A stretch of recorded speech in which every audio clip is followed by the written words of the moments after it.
Yeah, thank you. All right. Let's go. Ready? We're good. Ladies and gentlemen. Ladies and gentlemen, welcome to Film Hustlers.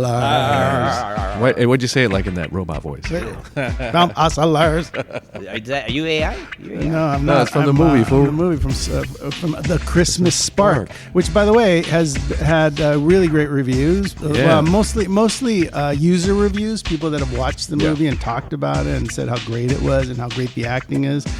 You're in it, so you're part of the comments about the great acting. Oh, great experience, by the way. It was a lot of fun. So if you haven't seen it, check out The Christmas Spark, starring Mario Lopez and Ali Coburn. Ali Coburn's amazing in it. Charlie Besso's amazing. Eric Rivera is amazing in it. Guy. Eric was really good. Guy Narduli is amazing in it. I mean, really, everybody was terrific. It was really nice to have like such a great ensemble cast. Esterman was good in it. Esterman, was he in it? Yeah, he's a bartender. Don't be a bartender. I don't remember anymore. He had a Celsius. And Davie Dave was good in it. But let's talk about something that we don't talk about often. Like your arc as an artist and a professional in our business has been a massive one since we started. Right? That's true. Yeah. We all met. Well, you weren't there, but we met in Arizona. Yeah, in Tempe, I think it was, or Scottsdale. In Scottsdale, Arizona, we were doing a show that we were doing like some kind of Cinco de Mario. Tequila and tacos, right? It was Cinco de Mario. Cinco de Mario. Yeah. Okay. Tacos and tequila. Tequila. But we met you there, and you were doing a little acting, do a little this, a little bit of that. Now, you've got parts in movies, which I think you were doing for a long time anyway, but now like it's been consistent. You've been working consistently, and now you've transitioned into comedy. Yeah, that's true. And you're on main stages and sold out shows of over 400, 600 people. Yeah, 600, 700 people. Right. So how does one start to do that? How did that happen? Well, I'll be honest with you. It's something that I wanted to do for a long time, and like since I was small, like I always had a fascination with not only the screen, but like the people behind the TV. You were like 11 months old, going like, I want to be a comedian. No, but I used to write jokes, and I didn't know what writing jokes meant. I just knew I wanted to write something that was funny to me. Memes. You started with the memes. Well, that was. 10 years ago, 11 years, not even, it's like 2015, over when Instagram started, basically. But I'm saying, like, before that. When I was a kid, I used to think, like, oh, that's cool. Like, my dad always used to say, like, he used to love Robin Williams because he's got a cartoon brain. And so I was like, oh, yeah, that kind of makes sense. Yeah. So I did write, like, jokes back in the day, like, in my little books and stuff, and I didn't know what. I couldn't tell you.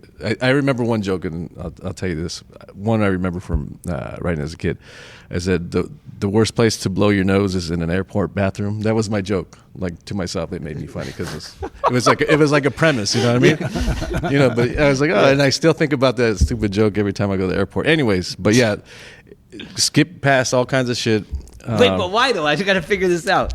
Why? Why do you blow? Why is it the worst place to blow your nose? Because fucking people blow the bathroom up at the airports like nonstop. Try the veal. Like nonstop. Try the veal. But no, man, it's been crazy. Yeah, we moved from memes to comedy and acting and hanging out with you guys every day. So I'm doing literally everything I want to do every day. This is your dream. Yeah, I live multiple dreams daily. Yeah. It's crazy. Don't get married. I'm just kidding. If you're listening, I'm sorry. I'm not.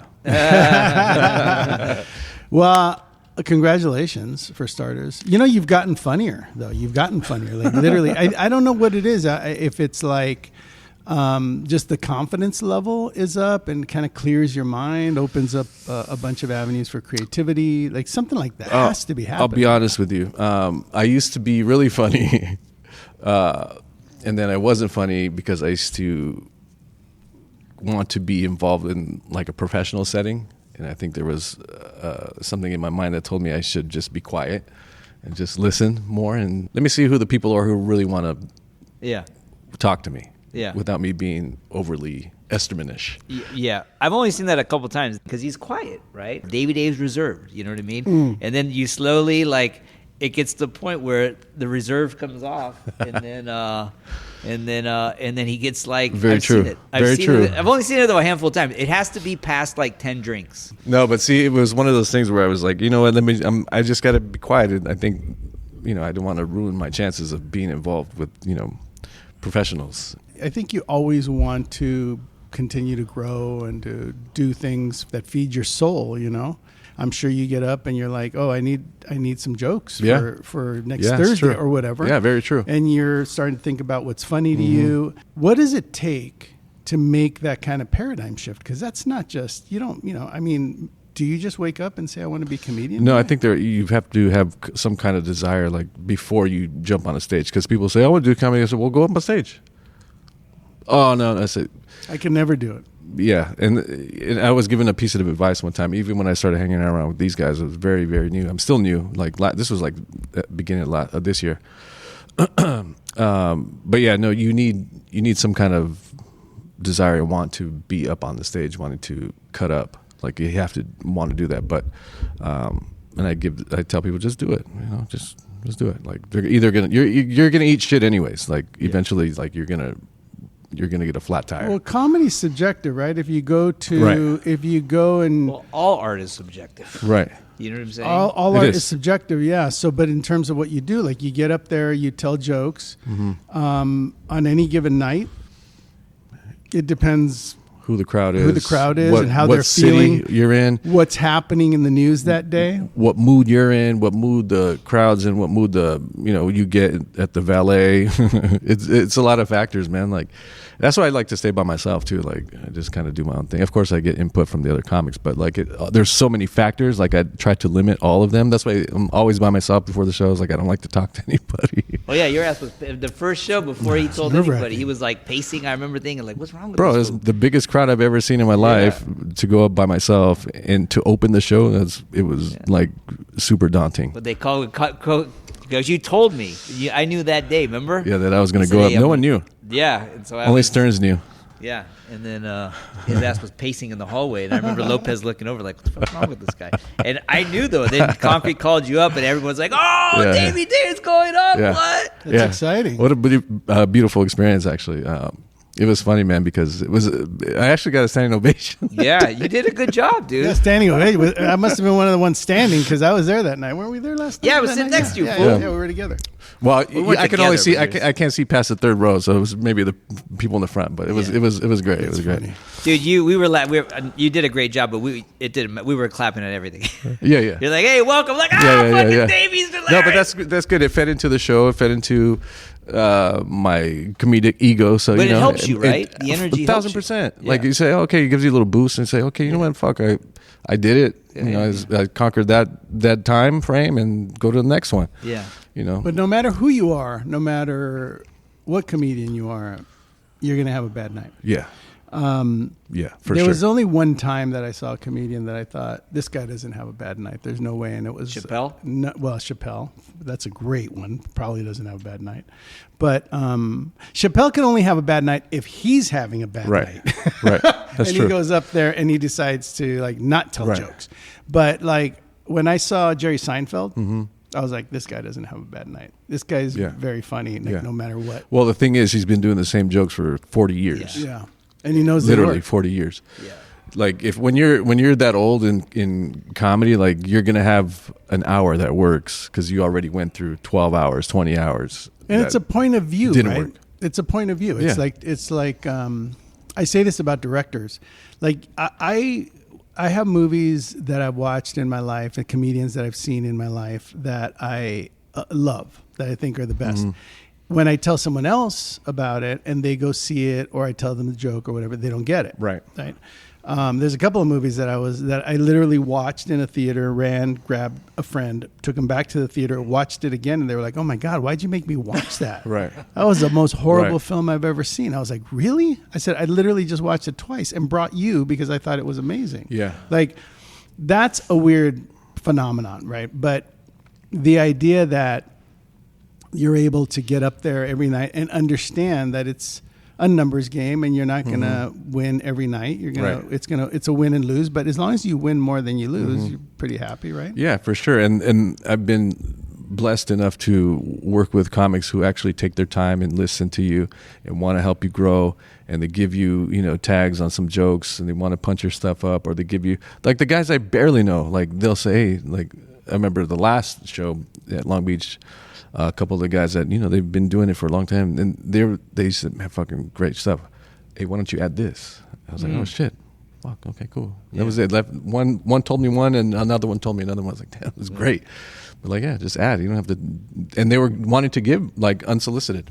I think you told me, a comic told me, I think it was you that said, like, because I was talking about their act or whatever, and they said they made a mistake because they did one thing one week and then they tried something different. And they were like, you shouldn't do that. You should just it's like if you go to watch a band, this was the analogy. I think you told me. Yeah, I told you. It was because Valentino told me this. He said, no, literally think about what you're doing when you go to like a rock show. Like, we want to see Morrissey's hits, bro. Like, we don't want to see his new stuff. Like, you're going to take the air out of the sails. Yeah. So he told me, he said, yeah, think about that. Go do the other stuff on off nights. Don't do it at the big shows. Yeah. I was like, well, okay, fuck, that makes sense. Or do your shit and then incorporate that at the end. So you already get them. They're expecting. They come. They just want the hits. You just want the hits. That's why I do the same opener, the same middle, the same end. Boom, boom, boom. Yeah. The same middle, the same beginning, the same end. Thank you. Dude, you don't know how many times I have to take out the hands hitting the table or touching the mic. Take it easy.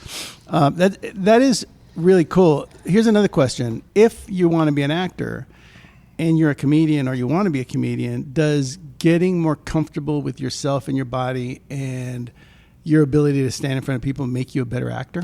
Yeah, you know what? I actually embraced that. This last movie, The Christmas Spark, is probably the most comfortable I felt in front of the camera like in a long time, probably ever. Not only because I know you guys, because you still have to do the work, and it's a lot of pressure. It's very quiet. You know how it goes. Yeah. For anybody who has never been in front of the camera, like you have 30 people just watching your every move, and you have to be as natural as you could be. As natural as you can be. There's not 40 people standing around you. It's not like the comedy club where it's noisy and people are clanking glasses and talking. Yeah. It's dead silence, and you have to be in the moment. Like you have to do it. But it has to, like, stand up has to help you with that. Like, well, doesn't it? Acting has helped me with the stand up. Okay, I see what you're saying. And giving some flowers to Stearns here, he told me, hey, bro, listen, I know your style. Like, you're an actor, dude. Act the shit. Yeah. And I was like, damn, okay. He said, no, don't be a comedian. Yeah. Be the actor. Yeah. I was like, fuck. Yeah. And it made sense. And the next show that we did, I was like, I didn't figure it out, but I was like, damn, I tried that shit, and it made million times. You acted like a comedian. I just acted my. You know what's funny? You say act. that. Do you remember what that movie that James Franco did, where he years ago, and he played like a host, like an entertainment news host, and he went to North Korea? Right. Do you remember that? Yeah. He did an incredible job as a host. Right. Like literally, people were like, "Dude, he could have a second." Right. Profession. Right. And he said that same thing. He goes, I'm not a host. I just acted like a host. Right. And I was like, oh, dude, he killed it. Because I remember he did like stand-ups. Like if he was like, that's right. Welcome to Extra. Yeah. And it was like, dude, this guy's really good. Yeah, it's true. It takes something. I turned a new leaf for myself, inside my artistic brain. A new page, maybe? A new page, yeah. What did I say? Or leaf. You can turn a leaf. Yeah. It's fall. But I was more comfortable in watching myself, be myself on screen, because it's different. You know how it is. You look you see all the angles, and nothing. The camera doesn't miss anything. Yeah. And so translating that into the stage, and I work with Stearns here, and then he said, yeah, man, like you got to be comfortable, this and that. He said, what you got to do instead of pouring all your energy out, like you be comfortable with yourself, but don't waste your energy like pacing the stage or anything like that. Why don't you just stand still and use all your energy and push it out onto the audience instead of wasting it. Pacing up and down the stage. It's like it's like being on camera. You have to just put all your energy into that one scene or that one line being delivered, whether the camera's looking at you, close up, whatever it is. You have to give them the energy. Yeah. Like it's the same thing. I was like, okay, it equates, and it worked out. It worked out. And what's ultimately what's the plan? Like, when you're doing comedy and you're acting and you're working in Hollywood, is there like an ultimate goal? Do you manifest what the future looks like, or are you just working? Very grateful to be working, to be a part of these projects, of course, all the comedy and the tours and things like that. But I think for me, I knock little goals down as I go along. Like for every show, I'll be like, I want to try this one or the next one, movie or whatever. I want to incorporate this kind of movement or for my eyes or something like that for the acting thing. But I think for me, it's just little wins along the way that I set for myself, little goals that I accomplish. So it's true. You're only as successful as the people around you. That's true. Is that accurate? I believe that. Yeah, right. Yeah, and because our both of these move so fast, like you're able to get feedback pretty quick, especially in the comedy shows. Like, and you can see what works. And if these guys are succeeding, and if they believe in you, they're going to bring you along also. And it's the same with the movies too. Like if it works, hey man, like we'll use you. Yeah. Yeah, people start giving you a call. You know what, guys? I have to say, there's always, every week, there's a new composer, a new album of music that comes out on Extreme Music. Yeah. So it's not like there's a library and it gets old and it gets stale. ExtremeMusic.com has weekly new albums, new music in all the different genres. So if you're working on a show, if you're working on movies, there's new stuff all the time. Yeah, because if you don't find what you're looking for one week, you could wait a couple weeks and go back, and it might be there. I wonder if Extreme Music has Broadway tunes. I mean, we're sitting here talking about Broadway, so let's do a test. Let me go to the site and see if they have anything. Here. Okay, here we go. There are 41 results. Oh my God, there's hundreds of songs. Let's go with the very best of Werner Touts. And this song is called Off Broadway.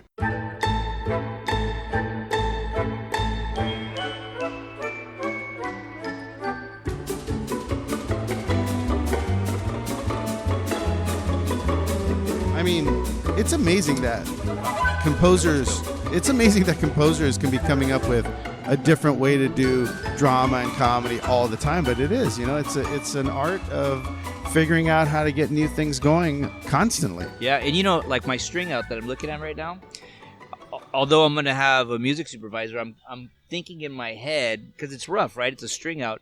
Music means 50% of your movie, at least, right? It sets the tone, music ends up being 50% of the enjoyment of the movie, right? So if people are watching it and they love it, 50% of their love is going towards the music. Yeah, you're right. Some filmmakers, they think of music, or writers, I should say, have music songs in their head as they're writing. Did you know that? Scorsese does that when he writes. I like to do that. I'd like to think like that too. Yeah. What mood is this? And I can always think, oh man. Yeah. And then I can hear the Smiths playing over this right now. Yeah. If you're in film, if you're in TV, if you're doing shorts, if you're doing commercials, whatever you're doing, check out ExtremeMusic.com. They've got it all. But I think, it's been fun watching your progression because it's a clear arc, And we come on this show every couple of weeks, and the whole point is to talk about, where you came from, what you're doing, what you're planning to get there, and how complicated or not complicated it is. And you're the living version of what we talk about. Mm-hmm. Like you're from where we started 5 years ago to where you're at now, is pretty remarkable, actually. I think that we've all been working together, and you guys have made me better. And like I take stuff from Roberts, take stuff from Tootie, from Stearns, from Mario, and I put it all towards my application, and I apply it to everything.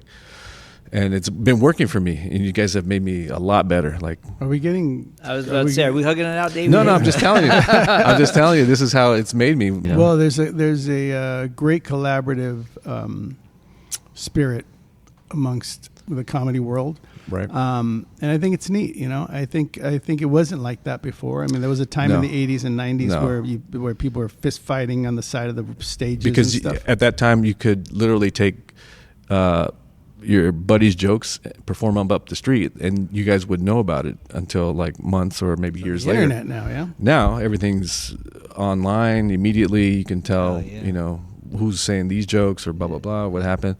And so, it's just changed a lot. And so now you have to come up and be original. Yeah. But Davey's also like I said, he's you're easy to like. You know what I mean? You're not, Thanks. You're easy to like talk to like, so people want to help you. True. Like all those comics, Concrete and all those guys, they took to you right away. True. It really is collaborative. These guys have taken me under their wing, so to say. Even though I'm the old dude, sometimes people... Are you the old dude? Sometimes people don't understand how old I am. Like, I'm way older than these guys, and they think I'm their age, which is, that's cool. Yeah. But, but it's cool. They've been doing it, for a few years already, too. And it's all about being collaborative, too. And that's where... So the next step for me is actually being... or helping... Me being help writing. Yeah. So... Once I'm actually have some writing sessions coming up, which is crazy. It's cool because I want somebody else's input. A comedian has been doing it for a while. I need that. This is the time now. Like I went through my stuff and I say, okay, that kind of works, but I need some new shit. Like I got my premises and stuff, but I need some new shit. Yeah. Are you always working on material? Every day, yeah. Do you ever work on material while you're in a general conversation and they don't know that you're working on material? Yeah, all the time. Yeah, all the time.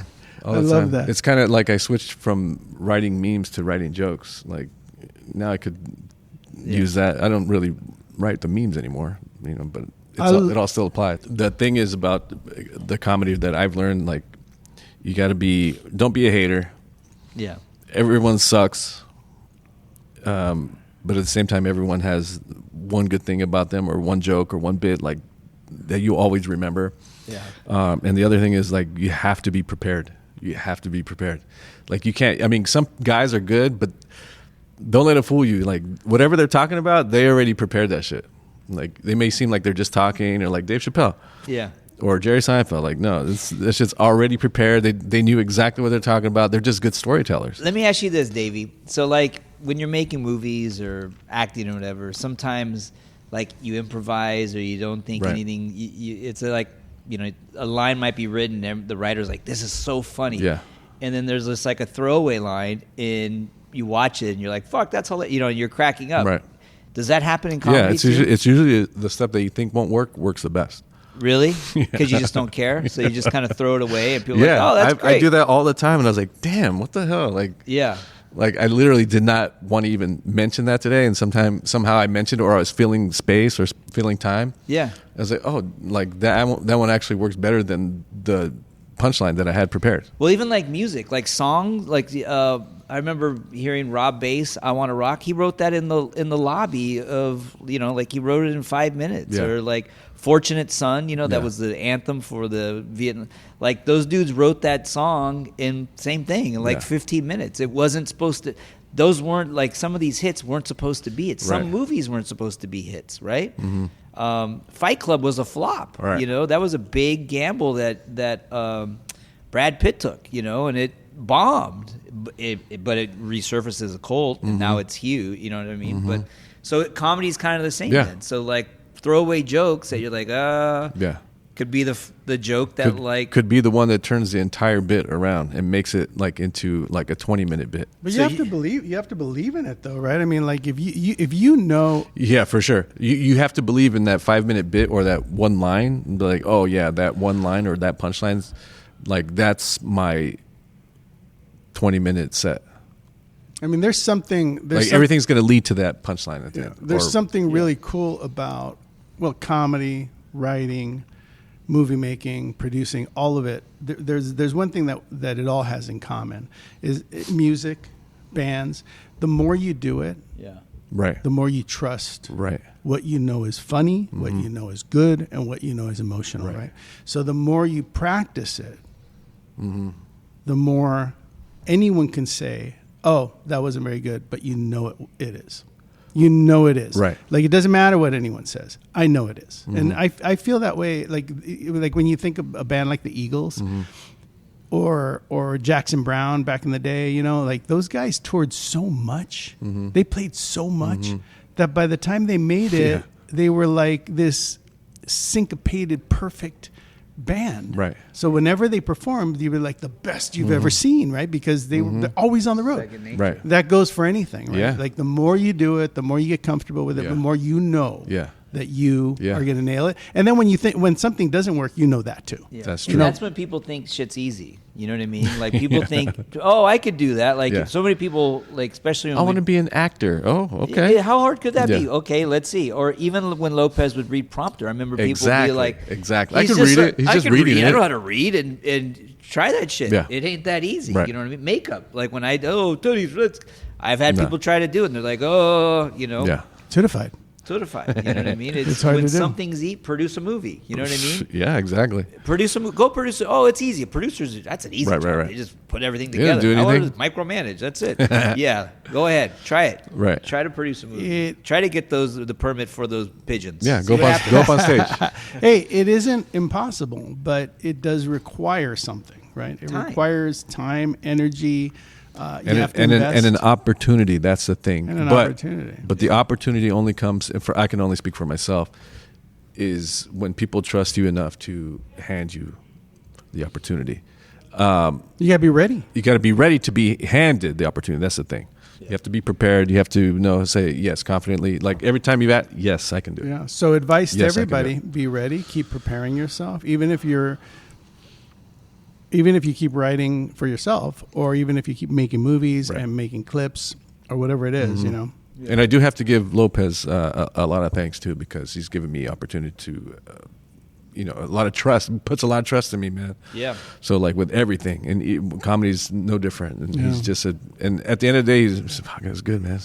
And I give him kudos because I make fun of him all the time. Well, Good. Somebody needs in my to. act. That's good. he's one of the most incredible supporters of his friends True. and of the industry in general. Like True. He's a fan. He's it's a fan. really remarkable It- thing to see. Yeah. It's great to see him as a fan, like at the comedy shows, and even like of myself. Like, Well, he cheers for you. He cheers for people's success. He cheers for people to do a good job. You Very know? true. And I don't think I've met a lot of people like him, actually. That's what I love about comedians, dude. Comedians could be like making fun of this Celsius can, and then the other comedian will start laughing and be like, and then join in, and then next thing you know, Yep. like you've turned it Yep. into like a full bit. Yeah, we've done that in the green rooms. Almost every show, like somebody will say something. Wouldn't it "Oh, be fuck." funny if, right? Yeah. Yeah, and it's great. But it's exciting to see you succeed. It's exciting to see you on stage in front of 600 people and people like laughing and cheering and having a good time. And you've proven that you can go from not doing comedy to being on stage and touring. I mean, you're a success story. Yeah, it's crazy that I think about it. Like I'm literally sharing the stages on these big shows with comedians who have, Netflix specials, shows on Hulu. And they're encouraging you. Yeah, they're the ones that are giving me the other jokes besides mine. So yeah, this is great. But add this. Oh shit. Yeah. We got Creeper up there. We got Jesus Sepulveda. Of course, Concrete and all those guys. Yeah. Why does every comedian or most comedians go up and say like, so I just had a breakup, just broke up with my girlfriend? Why is that? That's shooting fish in a barrel, bro. Like, Is that right? yeah, it's too easy. Yeah. Yeah, it's like, all right, where's my couples at? It's like, come on. Yeah. But that's just another avenue of comedy, right? Well, here's the thing. Here, it's like actresses. There's like tons of them that look exactly the same. So Yeah. like you have to stand out somehow. Like I have Yeah. to stand out somehow. Yeah, What I yeah. do as part of my act is like Mario's included and be like, oh yeah, now I remember him. Yeah. So you got to have that kind of thing because I'm just a normal dude. Yeah. Like Concrete, he's got the hair. Duno, he's fat.